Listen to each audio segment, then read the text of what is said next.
రాష్ట్ర ముఖ్యమంత్రి రేవంత్ రెడ్డిపై బీఆర్ఎస్ వర్కింగ్ ప్రెసిడెంట్ కేటీ రామారావు అమృత్ టెండర్లలో అక్రమాలు జరిగాయని చెప్పి నిరాధార ఆరోపణలు చేయడాన్ని తీవ్రంగా ఖండిస్తూ ఉన్నాం.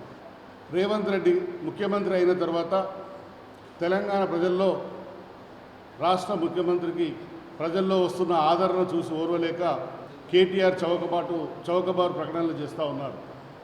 గతంలో మా పార్టీ నుంచి గెలిచిన శాసనసభ్యుడైనటువంటి పాలేరు మాజీ ఎమ్మెల్యే కందాల ఉపేందర్ రెడ్డికి సృజన్ రెడ్డి అల్లుడైతాడు.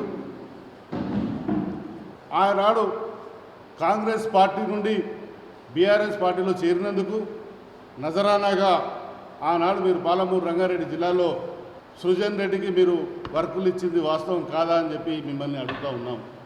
బీఆర్ఎస్లో చేరిన శాసనసభ్యుని అల్లుడు సృజన్ రెడ్డి రేవంత్ రెడ్డికి సమీప బంధువే. దాదాపు 30 సంవత్సరాల క్రితం నుంచే ఆ కుటుంబంతో రేవంత్ రెడ్డికి బంధుత్వం ఉన్న సంగతి నీకు తెలియదా అని చెప్పి కేటీఆర్ని అడుగుతూ ఉన్నాం.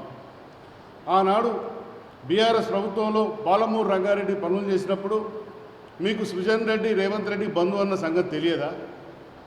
ఆనాడు మరి తెలిసే మీరు వర్కులు ఇచ్చారా? మీ పార్టీలో ఉన్నందుకు ఆ రోజు వర్కులు ఇచ్చారా? మేము చెప్తా ఉన్నాం, కేటీఆర్కు ఉన్న బినామీల్లో సృజన్ రెడ్డి కూడా ఒక వ్యక్తి. ఈ విషయం అందరికీ తెలుసు. నీ బినామీ సృజన్ రెడ్డి ఆనాడు నీతోటి వ్యాపార సంబంధాలు నెలకొల్పింది వాస్తవం కాదా అని అడుగుతూ ఉన్నాం. అయితే ఏదైనా టెండర్లు పిలిచినప్పుడు ఇప్పుడు ఆన్లైన్ టెండర్లు పిలుస్తూ ఉన్నారు. ఆన్లైన్ టెండర్లలో ఎవరైనా ఎక్కడి నుంచైనా టెండర్ వేసుకోవచ్చు అనే విషయం స్పష్టంగా నిబంధనల్లో ఉంది. ఆన్లైన్ టెండర్లు ఇవి.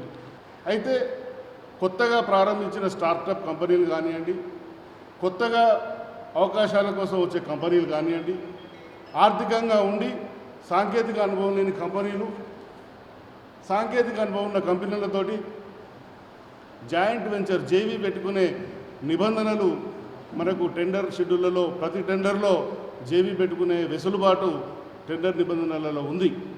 ఆ టెండర్ నిబంధనలలో ముందుగా టెక్నికల్ బిడ్ ఓపెన్ చేస్తారు, తర్వాత ఆర్థికపరమైన బిడ్ ఓపెన్ చేస్తారు.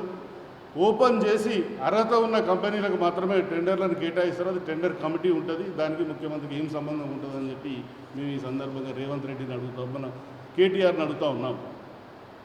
మేము చెప్తా ఉన్నాం, మీరు నిరాధార ఆరోపణలు చేసిర్రు, వాటికి రుజువు చూపించాలి. కేటీఆర్ దమ్ముంటే నీకు స్థలం చెప్పు. దర్రా చౌచ్కి వస్తావా? నీ టీఆర్ఎస్ ఆఫీస్కి రావాలన్నా ఎక్కడికి వస్తావో చెప్పు. నీవు చేసిన ఆరోపణలు నిరూపించాలే, లేకుంటే చట్టపరమైన చర్యలకు నువ్వు సిద్ధంగా ఉండాలని చెప్పి మేము కేటీఆర్ని హెచ్చరిస్తూ ఉన్నాం. ముఖ్యమంత్రి రేవంత్ రెడ్డికి ప్రజల్లో వస్తున్న ఆదరణ చూసి ఓర్వలేకనే ఇలాంటి ఏదో విధంగా చౌకబారు ప్రకటనలు చేస్తున్నారు. అది మంచి పద్ధతి కాదు, మానుకోవాలని చెప్పి ఈ కేటీఆర్ అనే గ్యాంగ్కు మేము సూచిస్తూ ఉన్నాం. అంతేకాకుండా కేటీ రామారావు ముఖ్యమంత్రి ఉన్న మున్సిపల్ శాఖలో ఆయన ఉన్నన్ని రోజుల్లో హెచ్ఎండిఏ పరిధిలో ఎన్ని భూములకు మీరు కన్వర్షన్ చేశారు?